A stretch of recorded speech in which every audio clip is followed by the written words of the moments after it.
This is a lecture on chapter 3, approximations and round-off errors. Because there are so many numerical methods in this course, you want to go right to learning how to use these techniques. However, understanding the concept of error is so important to the effective use of numerical methods that we have to talk more about this topic. The importance of error was introduced in our discussion of the falling parachutist. Recall that we determined the velocity of the falling parachutist by both analytical, which is the exact value, and the approximate, the numerical method. Although the numerical technique yielded estimates that were close to the exact analytical solution, there was a discrepancy or error because the numerical methods involved approximation. Actually, we were fortunate in that case because the availability of an analytical solution allowed us, because we know the analytical solution, we know the exact solution, we were able to compute the error exactly. But for many applied engineering problems, we cannot obtain analytical solutions. We don't know the exact solution. Therefore, we cannot compute exactly the errors associated with the numerical methods. In these cases, we must settle for approximate or estimates of these errors. Okay. Now let's go to this slide. Okay. Such errors are characteristics of most of the techniques described in this course. The statement might at first seem contradictory to what normally you conceive of as sound engineering. Students and practicing engineers constantly strive to limit errors in their work. When taking examinations or doing homework problems, you are penalized, not rewarded for your errors. In professional practice, errors can be costly and sometimes catastrophic. If a structure or device fails, lives could be lost. Although perfection is a laudable goal, it rarely is ever attained. So we look at this approximation, and for many engineers, we, again, cannot obtain analytical solutions. But in many engineering problems, we cannot get the exact errors, so we settle for approximation. This seems a little contrary to what you are used to, but we, in the professional practice, errors, as I mentioned, are costly. Now, accuracy is, and precision is another factor that we try to strive for. How close is the computed or measured value of the true value? Okay. Then we have precision. Precision means reproductivity. How close is the computed or measured value? And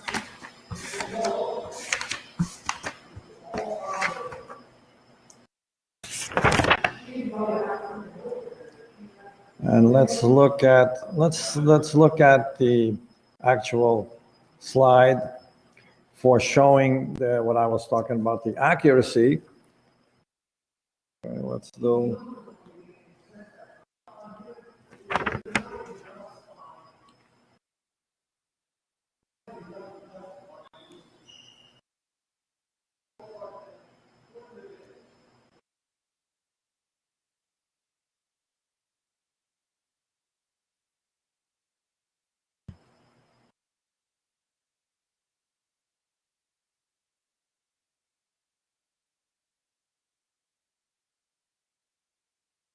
Okay, before, excuse me, I'm sorry, I was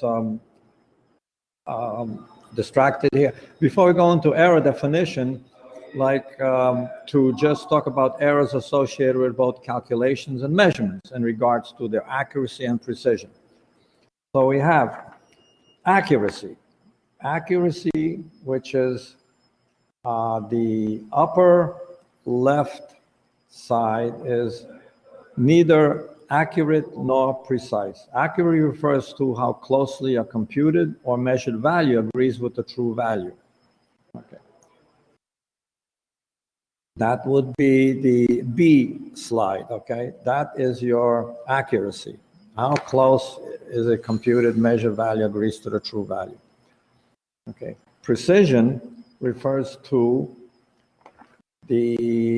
how closely individual computed and measured values agree with each other. That's the C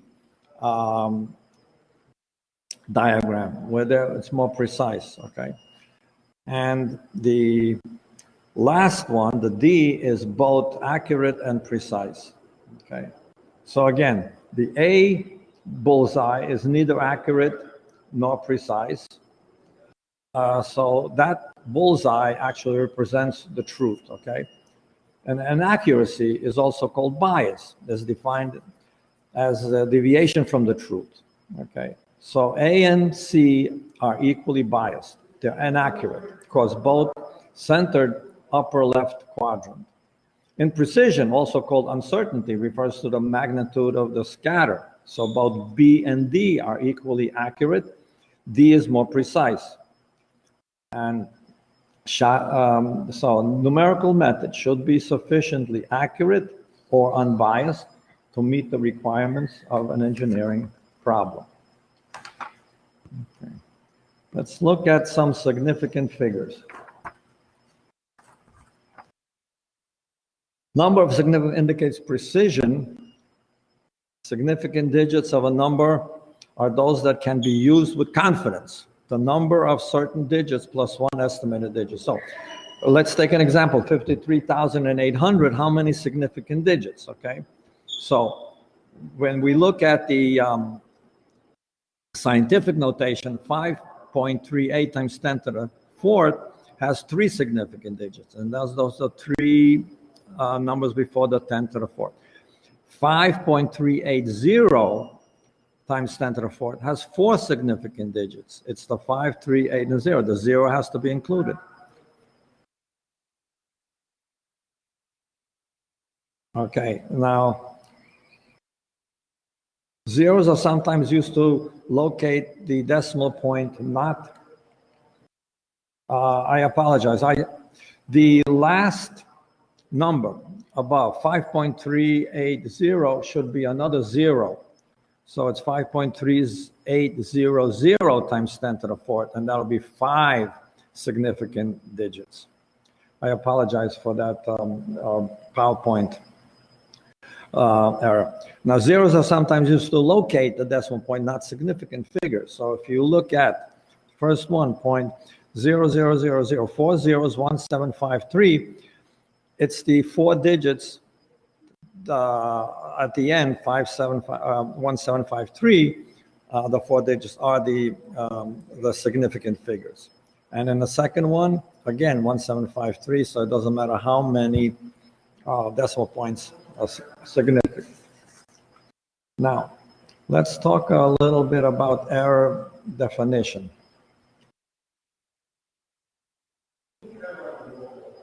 Okay. Numerical errors arise from using approximations, which we've stated, to represent exact quantities and values. These include truncation errors and round-off errors. We'll talk about truncation errors. They're used to represent, again, it's used to represent exact numbers, and then we'll be covered that in Taylor series later on. Round-off errors, numbers having limited significant figures to represent exact figures, okay? Now, both types, the relationship between exact and true, and it is approximate, is the true value, okay? For both types, you have the exact or true and approximate can be formulated. So the first one is true value is the approximation plus the error. The true error, it's capital E and subscript T, the true value minus the approximation. Okay. And true fractional relative error is true error over the true value, and true percent relative error is small e, epsilon, and subscript t is equal to true error over divided by true value times 100. So let's go to a little example and show you, okay, we'll do some example called the bridge and a rivet, okay? So let's put down, this is a bridge. There'll be some kind of a bridge like this, okay? And a rivet. And the rivet is just a little piece of that holds the bridge together, okay? So we come up with, when you measure the bridge, we came up with 9,999 centimeters for the bridge, and you came up with 9 centimeters for the rivet. So the true value,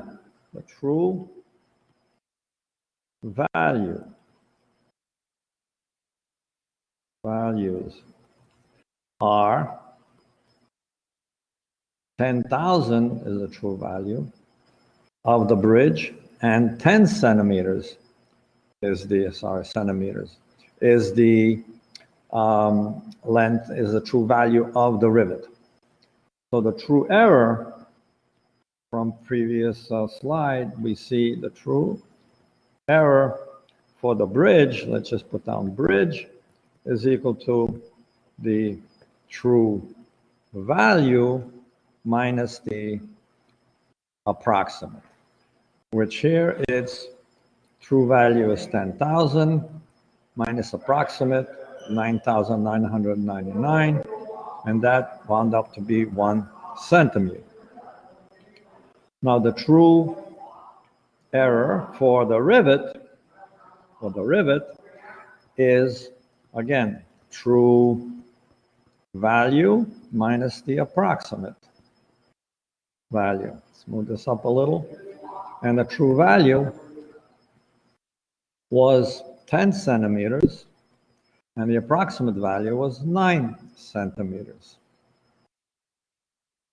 So the true error for the rivet is 1 centimeter.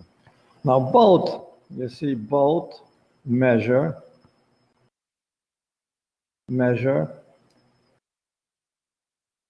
an error of 1 centimeter, but doesn't give you the true story. With the bridge, 1 centimeter is much smaller than the 1 centimeter error in the rivet. So the percentage, so we have to calculate the percentage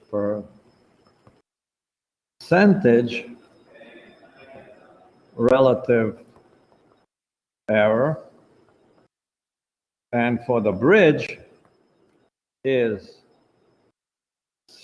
small e subscript t is the true value divided by the, true error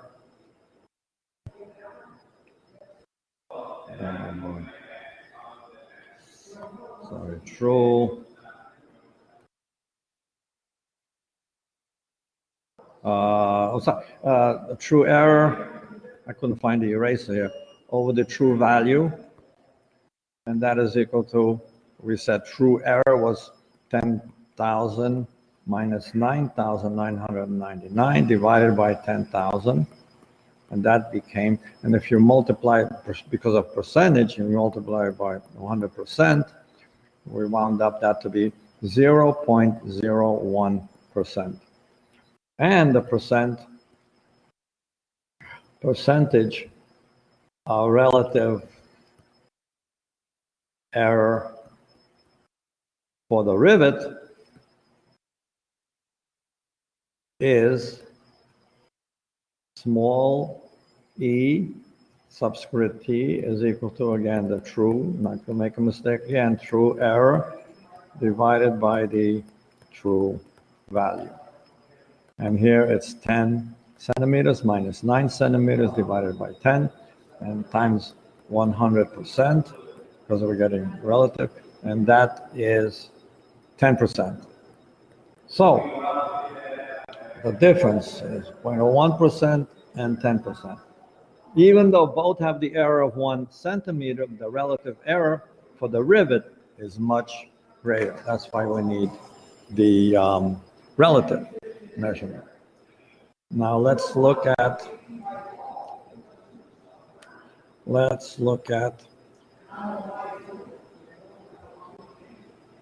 numerical methods. True value must be known only when we deal with functions that can be solved in a simple system. In real-world application, we usually not know the answer priority prior to this. So then the approximate error, that's E, subscript A, is the approximate error divided by approximation times 100. And when you're doing iterative, when you're doing software programming, and you keep repeating the results you got from the previous step, and you keep repeating it, the iterative approach, we'll talk about Newton's method, is the current approximation minus the previous approximation, which you got from the previous calculation, divided by the current approximation, times 100. Now let's, let me see. Okay, let's show you an error called about significant digits. So if X bar is an approximation to X, the difference between the true value X, this is the true value, and the approximation, the difference is ET is equal to X minus X bar. Relative error, that's the big capital E R, is defined as X, the true value minus the approximate value divided by the true value. And of course, X cannot be equal to 0. A number X bar, the approximate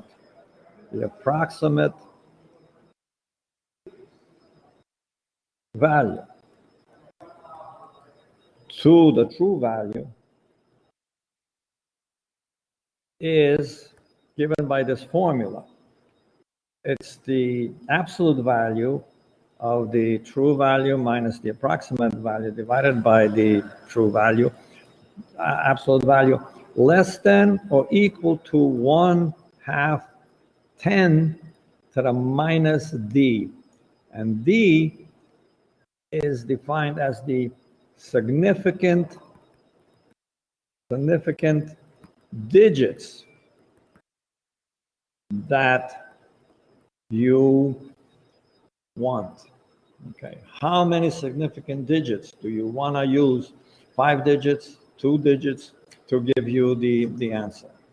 And so let's calculate, let's say, the number 3.1415927 is approximated, this is the true value, is approximated, let's say, as 3.1416. Okay, so it has 1, 2, 3, 4, 5 significant digits. So the error is true value minus the approximate,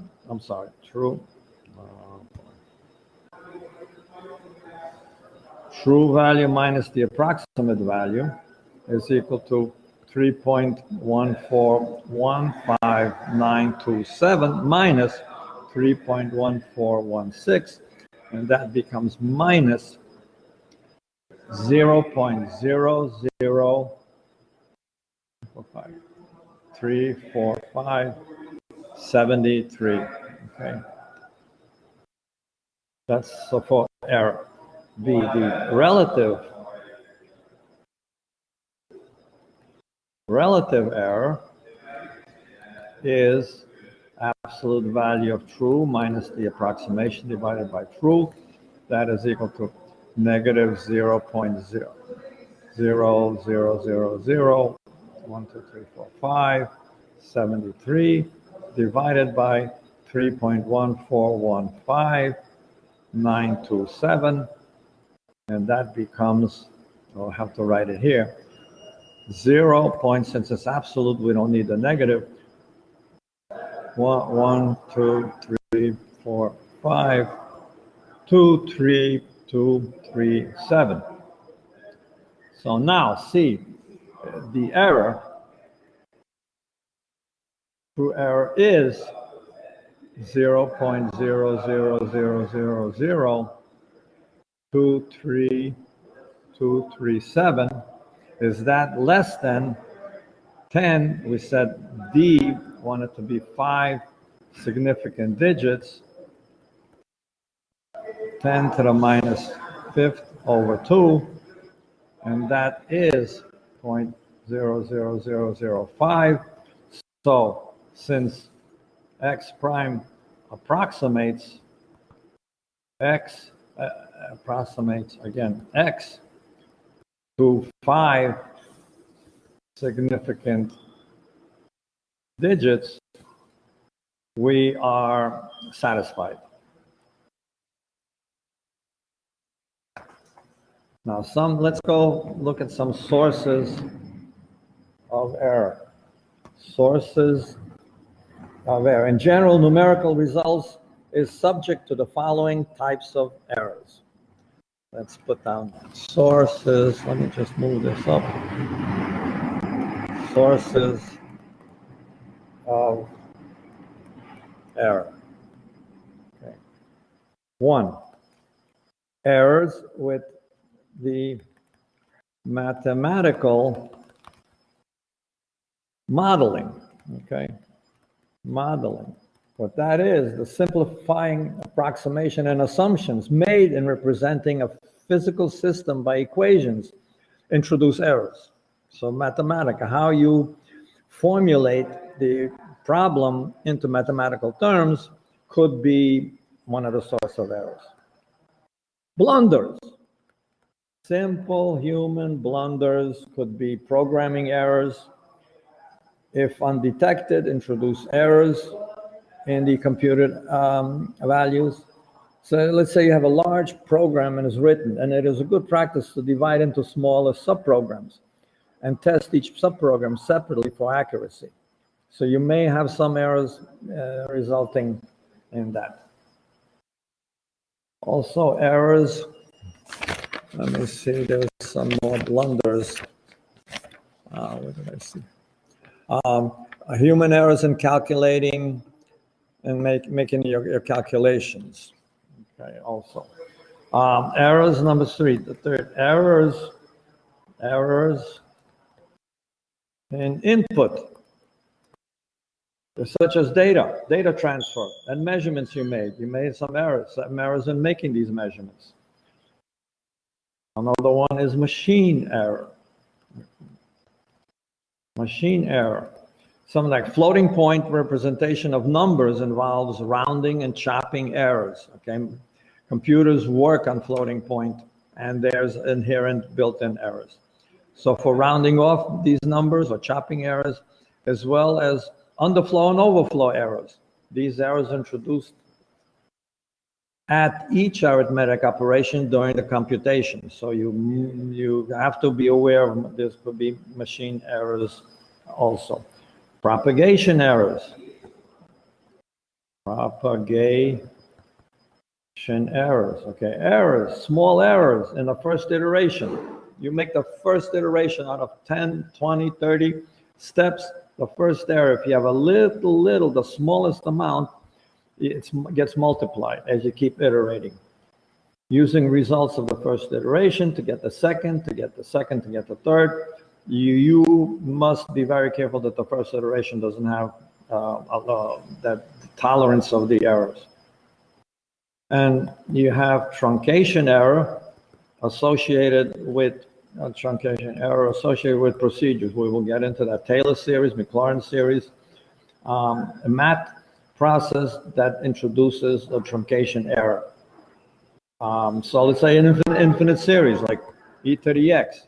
you have, it goes to infinity. It just keeps going. So when do you cut it off? So you have to truncate. You truncate and leave the rest off. That's truncation error, because that could be involved. So in a summary that I have, yes, maybe I should. Let's go for, before the summary, let's go for one more example. When we think of computers, we often imagine a great electronic brain which never makes an error. Well, how wrong can that be? Let's look at a little simple program. Sum is equal to 0. Do for I equals 1 to 10,000 is a simple computer program. You do use the sum of the previous sum plus, let's say you're adding 0.00001. Okay, and then write the sum. Very simple, 4-step program. Simply you say, you take the quantity sum, make it equal to 0, and then add the quantity 0.001 to it, and do that 10,000 times. Why? Because it says 10,000, okay? And the answer is exactly, the answer would be, right? You take 10,000 multiplied by 0.001, you get 1.0000000.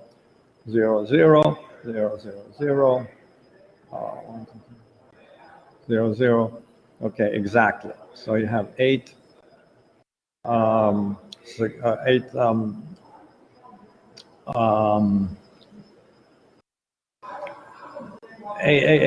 zeros, and that is exact. Okay, things are not always what they seem.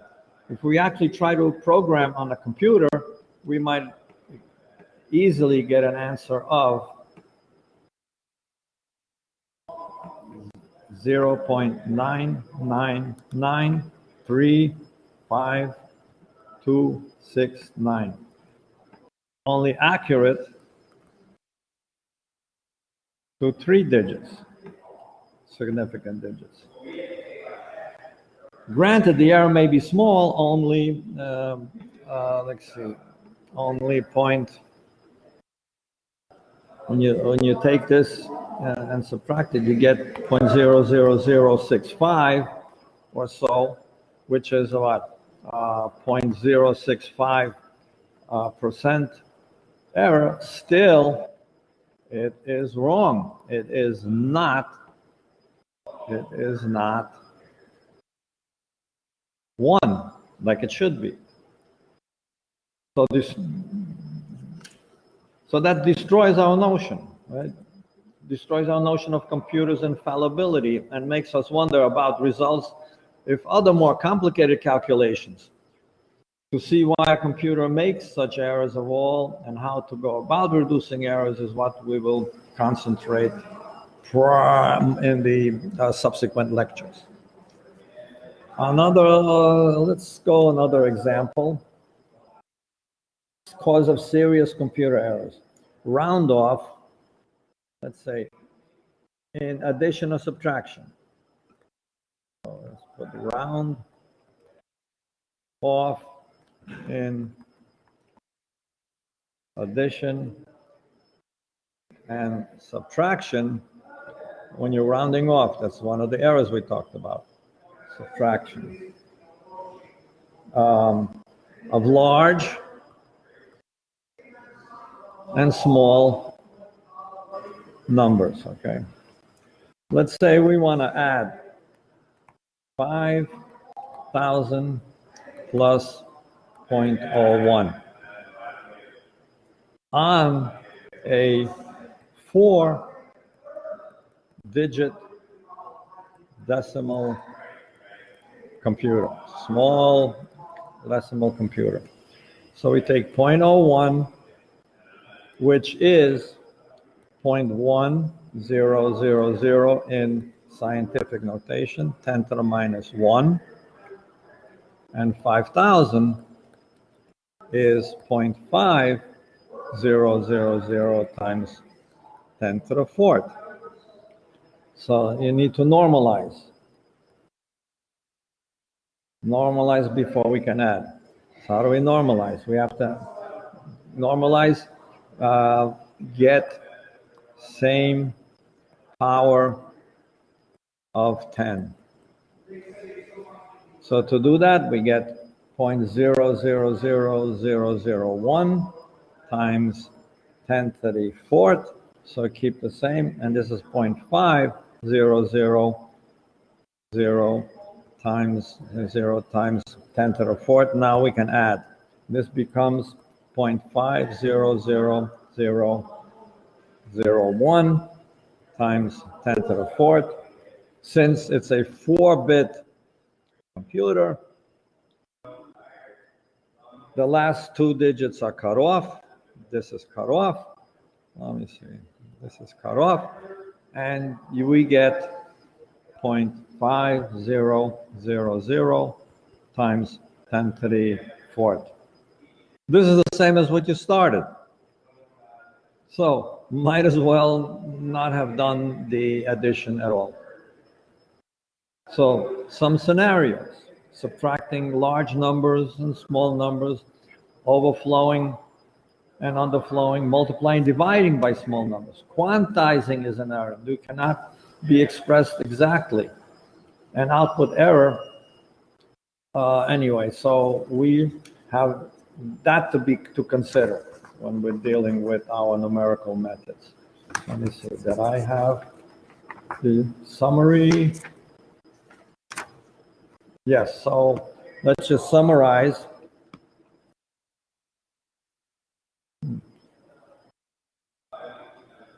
Sorry, can't get this guy. Don't know why. Okay. Summary. Okay. Let's see. True, error. We defined as capital E subscript T is the exact value, subtracting the approximate value. The approximate value is, now I'm going to give you an equation. It's the f of x. We dealt this when we were doing the parachutist. This is the function of the second function and taking the first function, okay, which is the approximation, and you're dividing it by delta x. Then you get relative true error, and that is the exact value minus the approximate value divided by the exact value. And we get approximate error is the present approximation minus the previous approximation divided by the, that's not divided yet, the relative approximate error, okay? Relative approximate error is the percentage, is the present approximation. This is Newton's method minus the previous. This is for programming iteration divided by present approximation. I think that concludes, concludes a little talk about errors. Let's see, we talked about rivets. Okay, so let's Let's go. Let me see, anything else we should know?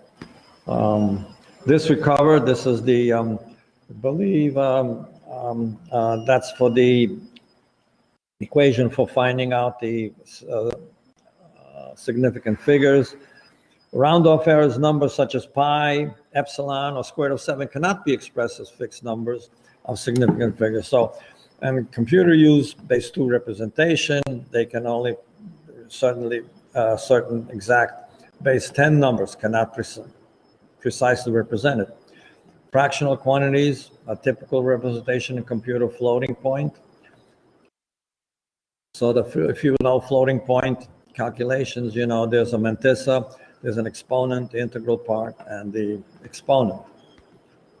We're not going to go into it. This you can see. These are just different numbers of the computer, how the computer represents. Okay, I believe this is chopping. We talked about that. Carrying 7 significant digits. The pi is, if you chop the error, this is the error. If you chop it at 1, 2, 3, 4, 5, 6, after 6, you get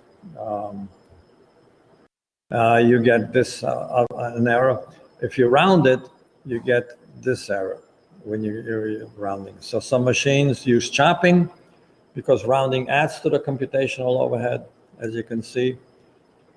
Since number of significant figures is large enough, resulting chopping error is negligible. Yeah.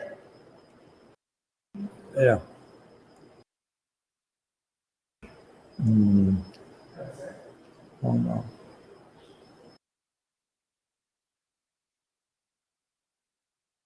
Oh no.